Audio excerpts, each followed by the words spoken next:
The joke that started it, all the air on planet Leora was warm and heavy with the smell of sweet flowers. Commander James Carter stepped down from the shuttle, his boots pressing into the soft blue grass. It felt like stepping onto a dream.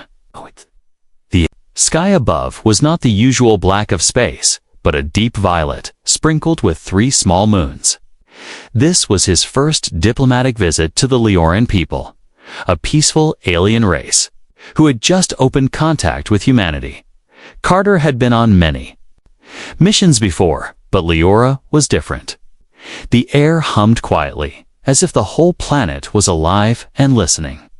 He walked toward the great crystal hall, where the alien council waited to greet him.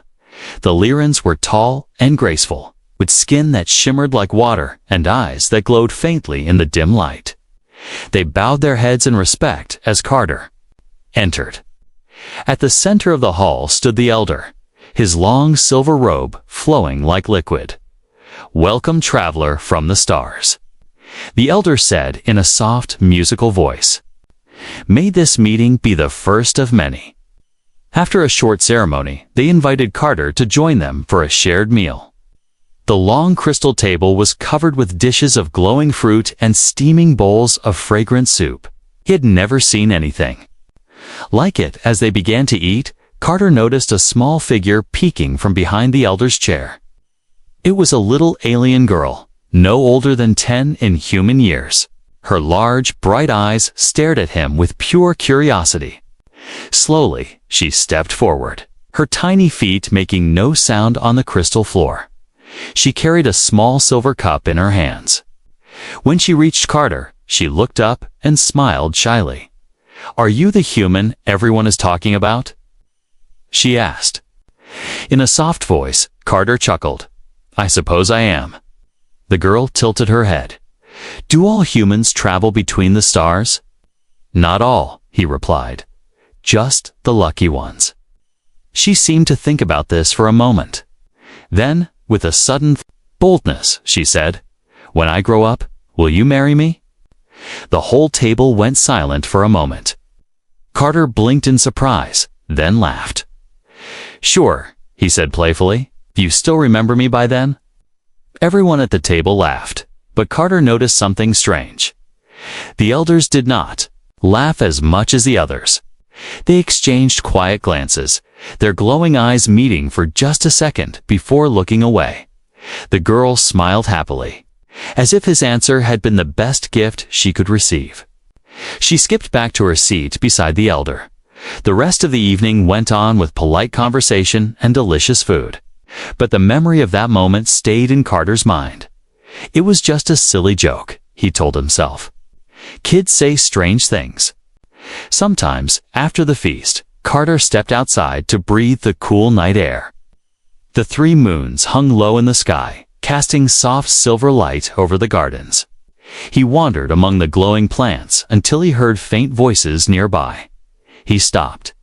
The voices were coming from behind a row of tall crystal trees. Carter moved closer, careful to keep his steps silent. It was the Elder and another council member, speaking in low, urgent tones. The binding vow was spoken, the Elder said. "You heard it yourself." "Yes," the other replied, "but he is human. Does he even understand what it means?" "He does not," the Elder said. "But the words were spoken before witnesses. The girl has the right to return for him when she comes of age. And if she does," the Elder's voice became darker, "then it must be honored. No matter the cost, it is our law." There was a long silence. Then the Elder added, almost in a whisper, "It is also the prophecy. The Union will decide the fate of our people, and perhaps the fate of the stars themselves." Carter's heart beat faster. He stepped back slowly, careful not to make a sound. A cool wind brushed his face. He felt a strange heat in his chest. He had no idea what a binding vow was, but the words, "no matter the cost," made him uneasy. And what prophecy were they talking about? He looked back toward the crystal hall. Through Through the glowing windows, he saw the little alien girl laughing with the other children, unaware of the heavy conversation happening just outside. Carter shook his head. It was just a joke, wasn't it? As he walked back to the shuttle that night, the three moons seemed to follow him, watching silently, somehow, deep in his gut. He felt that the promise he made in jest was not going to be forgotten years in the end. Void the years slipped away like shadows passing over a sunlit wall. Commander. James Carter did not think much about the small alien girl from Leora. At first, he would remember her strange glowing eyes now and then, perhaps when passing a market stall filled with crystal trinkets, or when seeing children run through the corridors of a space station.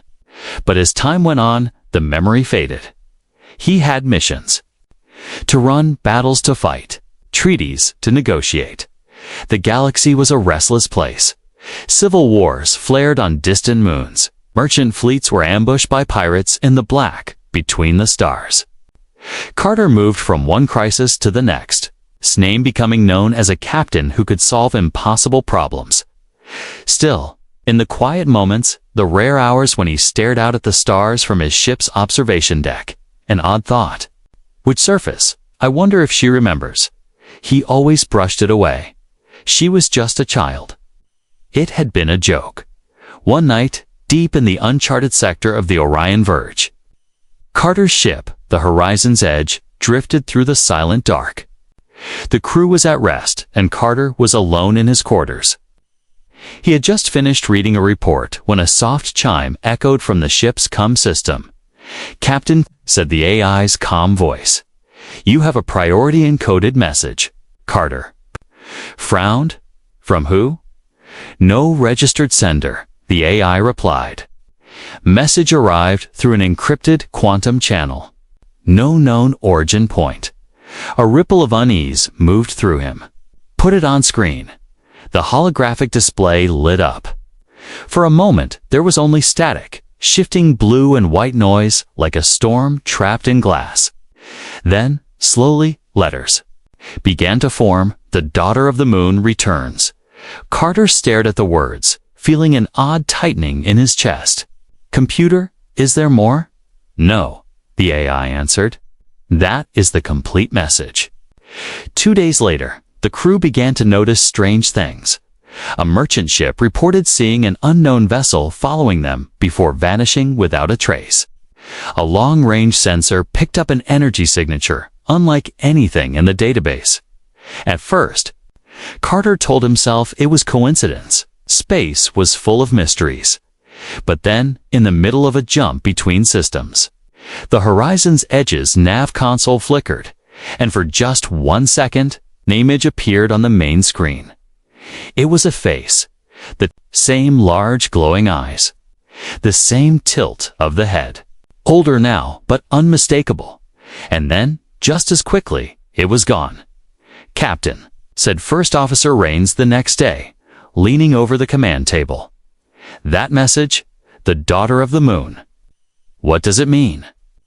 Carter paused before answering. "Nothing," he said too quickly. "Just an old story."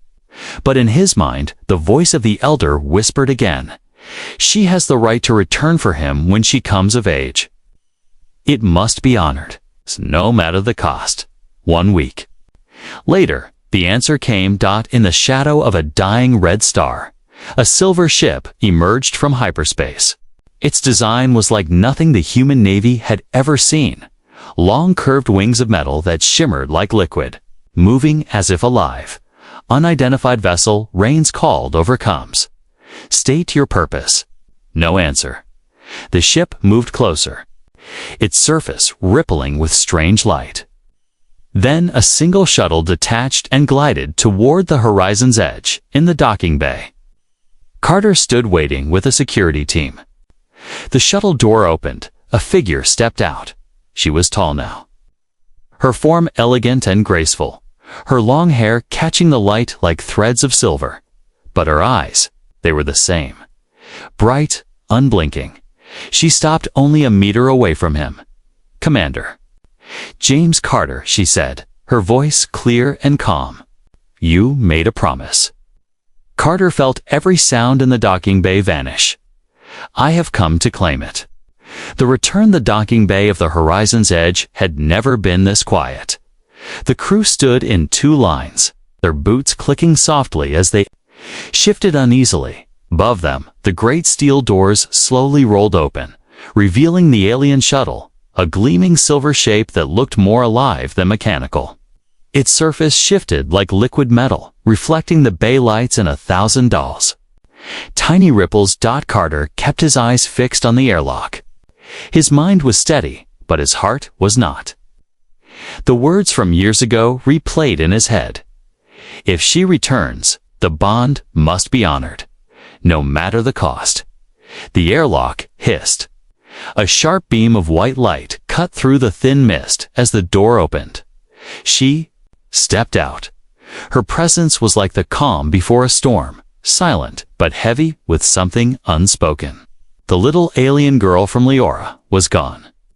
In her place was a tall, graceful woman, her silver hair flowing down her back like liquid starlight. Her glowing eyes locked on Carter instantly, as if no one else in the bay existed. Every step she took echoed. When she stopped, only 1 meter away from him, she spoke his name like it was a memory she'd guarded for years. Commander James Carter. Her voice was calm, almost gentle, but the weight in it made the hairs on his neck rise. You made a promise, she continued. I have come to claim it. The crew exchanged confused glances. Marines, standing at Carter's side, broke the silence. Ah, Captain, is there something we should know? Before Carter could answer, the woman turned her gaze toward Rains, her eyes narrowing slightly. This is between him and me. A ripple of unease passed through the bay. Then, without warning, the shuttle behind her shimmered and projected a series of glowing symbols into the air. The crew gasped. Carter recognized them instantly. They were the binding marks of the Leoran Treaty. Every soldier in the room knew what that meant. This wasn't a personal visit. This was an official claim, recognized under Interstellar law. Rains muttered under his breath. If this is real, rejecting it could mean war. The woman, no. The Leoran heiress stepped closer. My name is Serenia, daughter of the Moon Council. You gave your vow in front of my people. You are bound to me by our most sacred law. Carter kept his voice level. That was a joke. You were a child. Her eyes flashed. A joke to you. A vow to us. I have returned as promised, and now the union must be fulfilled. Before he could respond, the docking bay alarms blared. The ship's AI spoke urgently. Warning. Unidentified vessels approaching. No transponder codes detected. 6 ships, heavily armed. The crew rushed to battle stations. Carter looked at Serenia, but she showed no fear. They will not harm me, she said simply. They are here for you. Carter's gut tightened. Why? She tilted her head, studying him as if deciding how much truth to reveal. Because there are those who know the prophecy, and they fear what happens if we stand together. The bay doors began to close. The sound of heavy boots running echoed through the corridors. Somewhere far away, a deep rumble of the horizon's edge's weapons charging filled the air. Serenia took another step toward him, her voice low. You can fight them. Or you can leave with me now. But either way, James Carter, your promise has already changed the stars. Her words sank into him like ice. Somehow, deep inside, he knew this was only the beginning. The binding Lotha warships following the horizon's edge finally broke off after hours of tense pursuit. No one knew why they didn't attack. Carter suspected it had less to do with his ship's defenses, and more to do with the silver-haired alien. Woman now sitting calmly in the council chamber, Serenia, daughter of the Moon Council, the girl who had once been a curious child in a crystal hall. Now a woman who claimed his fate was bound to hers. The room was dim, lit only by the pale glow of the holographic table between them. Across from Carter sat his two senior officers, Rains and Dr. Alara. Beside them stood Serenia, silent and watchful, her glowing eyes fixed on the shimmering image above the table. It was the binding seal, a circle of alien symbols surrounded by shifting constellations. Dr. Alara adjusted her glasses. "Captain, I've studied hundreds of alien treaties, but I've never seen anything like this. It's not just a legal agreement. It's ritual law, religious even." Rains crossed his arms. "And according to her, you're stuck in it." Serenia's gaze moved to him, cold and sharp. "Not stuck. Chosen." Carter leaned forward. "Why don't you tell me exactly what this binding law says?" Serenia didn't blink. "It says that when a vow is spoken before the moons and the council, it binds two souls until the stars themselves shift. It says that when those two meet again, they must join, and in joining, they fulfill the prophecy of the Starborn Union." Rains frowned. "And what exactly happens if we don't?" Her voice grew quiet. "Then the prophecy fails. The skies turn dark, and your people, and mine, will fall." The silence in the room was heavy. Carter broke it. "Sounds like a myth. And I'm not in the habit of marrying strangers because of fairy tales." Serenia's expression didn't change. "Then you are in the habit of starting wars without realizing it." She stepped closer to the table, her long silver hair catching the light. The holographic constellations reflected in her eyes as she spoke. "Do you think those ships chased you today for no reason? They serve the Fracture Syndicate, a shadow faction in both our worlds. They fear the prophecy. They believe our union will give us power they cannot control. That is why they want you dead before the binding is complete." Dr. Alara shifted uncomfortably. "Captain, she's telling the truth. This isn't just politics. This is bigger." Serenia looked at Carter, her voice almost soft. "When I was a child, I did not understand what I asked of you. But I learned, I trained, I prepared, because I knew one day I would find you again." Her eyes darkened. "Now I have, and the moment we stand together, everything will change." Carter didn't answer right away. He studied her carefully. Her perfect posture, her steady voice, the way she never looked away. She was telling him this was fate. But he couldn't shake the feeling she was leaving something out. Finally, he said, "If this prophecy is real, then I need to know all of it. Not just the parts you think I should hear." For the first time since she boarded the ship, Serenia's expression faltered, just a flicker, gone in an instant. "There are details," she admitted, "that are not spoken until the binding begins." Rain slammed a hand on the table. "You see? She's hiding something." Serenia's eyes flashed, her voice suddenly cold as ice. "Some truths are dangerous before their time. You are not ready." Carter rose from his chair. "Then maybe I'm not ready for this binding." Her gaze met his calm, unblinking, unshaken. "You will be, because the stars have already chosen, and you have already spoken the words." Outside the viewport, the distant red star flickered, as if something vast had moved across its surface. None of them saw it, but deep in the void, something ancient was beginning to wake. Shadows in the stars. The first incident happened less than a day after Serenia arrived. It was small, almost forgettable, a navigation glitch that forced the Horizon's Edge to drop out of hyperspace. For emergency recalibration, Rains blamed old software. The engineers blamed solar interference. Carter wasn't so sure. The second incident was harder to ignore. Ensign Vale disappeared during a routine maintenance check in the aft engine bay.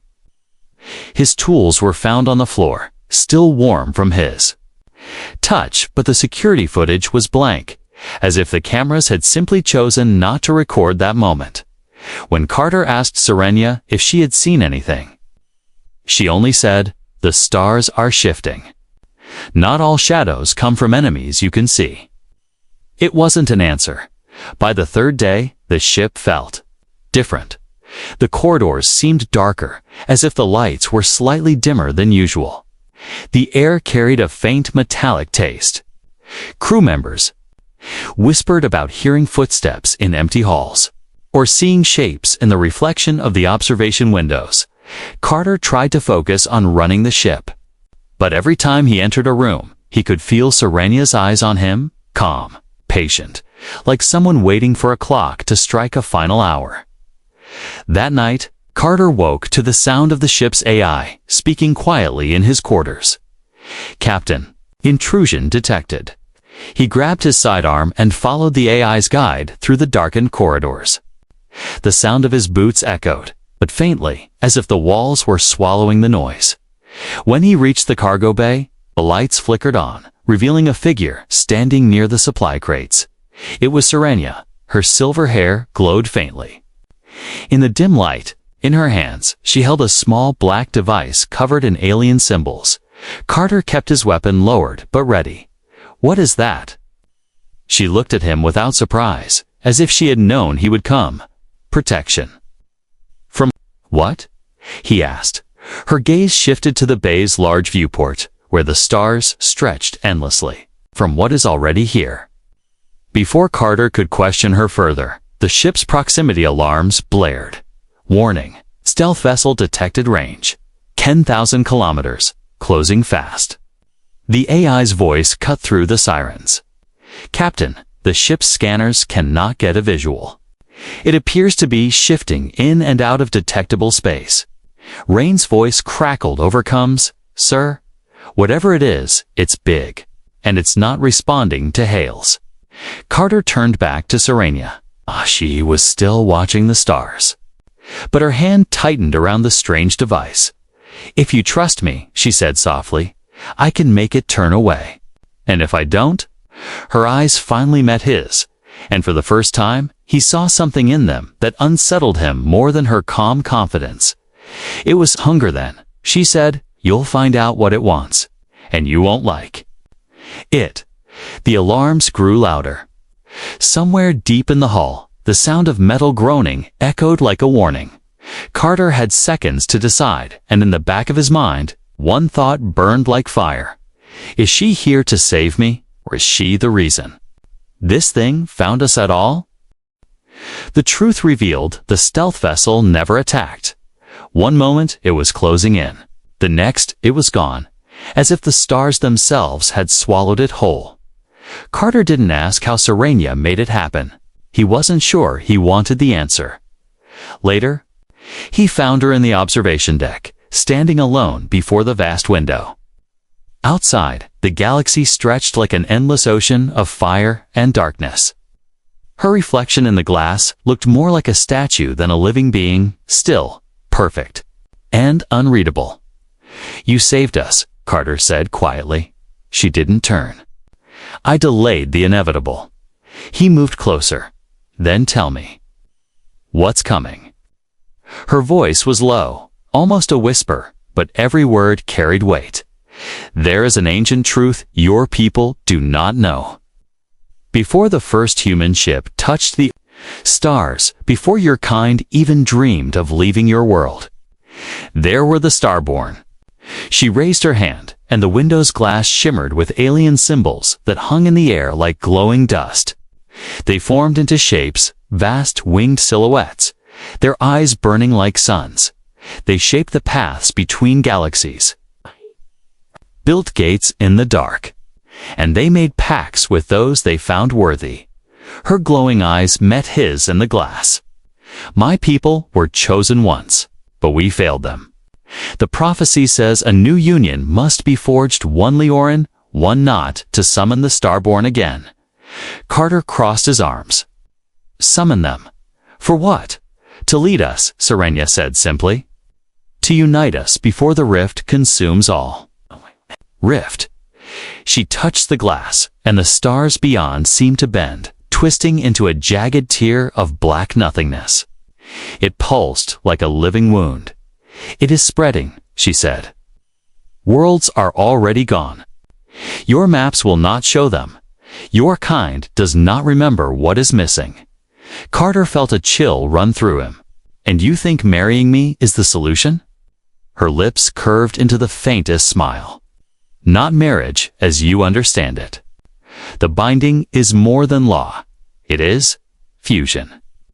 Two souls becoming one anchor, strong enough to call the starborn back." He took a step back. "That sounds less like a marriage and more like a possession." Saranya finally turned to face him fully. "Every union has a cost, but without it, everything dies." He studied her face, searching for any crack in her. "Calm, why me? Out of billions of humans, why me?" For the first time, her voice softened. "Because when I was a child, I looked into your eyes and saw the same thing the starborn once saw in us. A mind unafraid of the dark." Before Carter could answer, the ship's lights flickered. The window's view warped. For a second, he saw not stars, but a single vast shape in the void. A silhouette so large, it blotted out everything else. Two burning points stared back at him from the black. Then it was gone. Serena stepped closer, her voice barely above a breath. "They are watching, James Carter. And they are waiting for our choice." The decision the council chamber aboard the Horizon's Edge was silent. But the air felt heavy, like the moment before a storm breaks.